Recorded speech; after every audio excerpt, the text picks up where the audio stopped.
Lumayan. Iso pirang yuta apa pirang miliar? Ora tergantung wonge. Oh.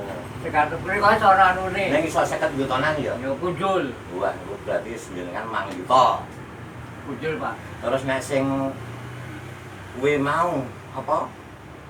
Apa jenenge? Samurai Samurai iki iso triliun. iso triliun. Triliun. Ya jenengan sik tawar nang ngebang iki donge tok 2 triliun. Ning wonge lara. Ning wonge lara. Umpama dimbeni budrek malah Mati.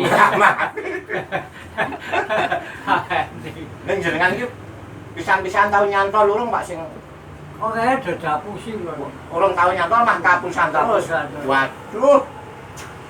Wis. Kula nyantol men tak duntuke kok Pak Walian. Oh, nggih. Mboten kula pan dhewe, Pak. Ya wis pokoke Rezeki ngoten iki, Pak. dongake kula iso sugih dadak ya, Mbak. Sekolah ana samurai. Ah, samurai. Wis pokoke tak lapor Mbak Derajat. Pawang hujan. Makelar samurai. Tekek senso. Tekek senso. Tekek senso. Jenenge no Senko.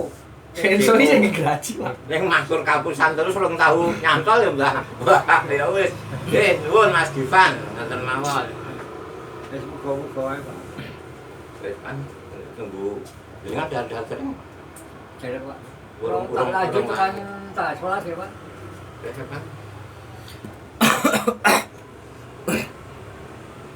Mau sing pundi mau, Mbak?